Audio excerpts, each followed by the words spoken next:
Hey there, and welcome. Today, we are going to tackle one of the most useful tenses in English, the present simple. You'll see, once you get the hang of it, you'll be able to talk about your daily life like a pro. So, you ready? Let's jump right in. So let me ask you something. How do you actually talk about your day in English? I mean, from the second your alarm goes off to the moment you hit the pillow. How would you describe all that stuff? Well, that's exactly what we're going to figure out today. And I promise we'll make it super easy. All right, here's our plan for today. We'll start with what the present simple even is. Then we'll cover positive sentences, that tricky S rule, negative sentences, and asking questions. And of course, we'll finish up with some practice. Let's do it. Okay, first up, what is the present simple? Let's get right down to the basics. So, the present simple is basically your go-to tense for two big things. First, habits and routines. You know, the stuff you do all the time, like every day or every week. And second, for facts, the things that are just always true, like the sky is blue. See, it's simple, but it's super important. And this is exactly what I'm talking about. Your daily routine.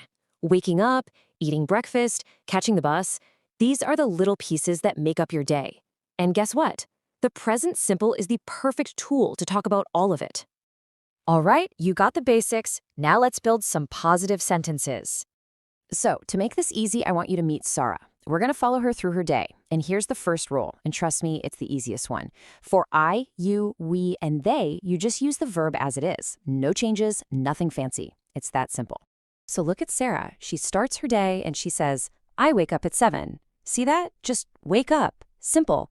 Then, I brush my teeth. Again, just brush. No extra letters, nothing. Clean and easy. And it's not just her. What about her family? Well, they say, we take the bus to school. The subject is we, so the verb is, you guessed it, just take. So remember, for I, you, we, and they, it's super straightforward. Pretty easy so far, right? Okay, now for the big one. This is probably the most important part of the present simple, the one rule you really gotta lock in. It's all about he, she, and it. Just look at the difference here. On the left, I work, you work, we work, they work. No S's in sight. But look over on the right. When we talk about a single other person or thing, he, she, or it, bam, we add an S to the verb.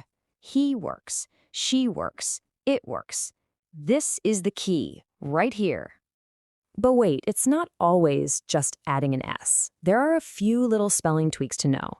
For most verbs, yeah, just slap an S on the end. Easy.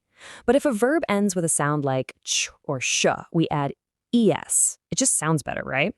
Watches. And for verbs ending in a consonant plus y, like study, the y becomes ies, so he studies. Let's take a look at Sarah's dad. The sentence says, he goes to school by bike. Now, why goes? Well, he is our subject, and the verb go ends in o, so we add that es. He goes. See how that works? Perfect. Okay, so we can say yes. Now, how do we say no? Let's check out negative sentences. Once you see the pattern, you'll see it's actually really simple. The recipe for this is super easy. It's just 3 little steps. You start with your subject, then you add a little magic helper word, don't or doesn't, and then you pop in the main verb. That's it. So, the only trick is picking the right helper word. For I, you, we, and they, you're going to use don't. And for he, she, and it, you use doesn't. But here's the super important part. Notice how the verb at the end doesn't have an S anymore? That's because doesn't is already doing that job for us. No double S's. Let's look at some real examples. I don't have a brother. Simple. Now Sarah, well, Sarah is a she, so Sarah doesn't eat lunch at home. See that? It's just eat, not eats. And finally, we don't watch TV in the morning. The pattern works every single time. All right, we can make positive statements. We can make negative statements. What's left? Asking questions, of course. This is the last piece of our present simple puzzle.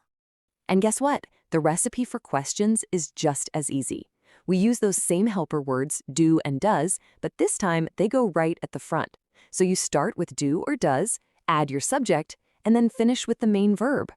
So if you want to ask me a question, you'd say, do you live in a big city? And if you're asking about someone else, let's say a she, you'd ask, does she speak 3 languages? And look, same rule as before. The verb is just speak, not speaks, because does has already got that covered for us.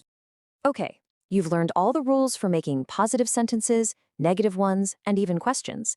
I think it's time to put what you've learned to the test. Ready to practice? Let's go.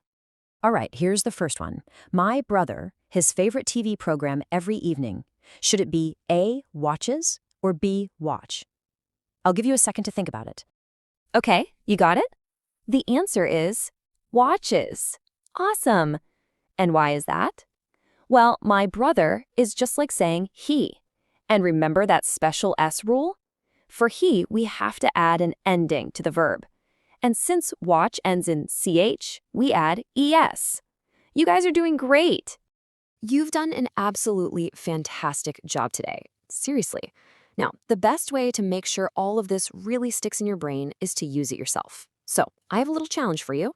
Down in the comments, write just one sentence about your own daily routine. Tell me something you do every day. I'm really excited to see what you write. Thanks so much for joining me today.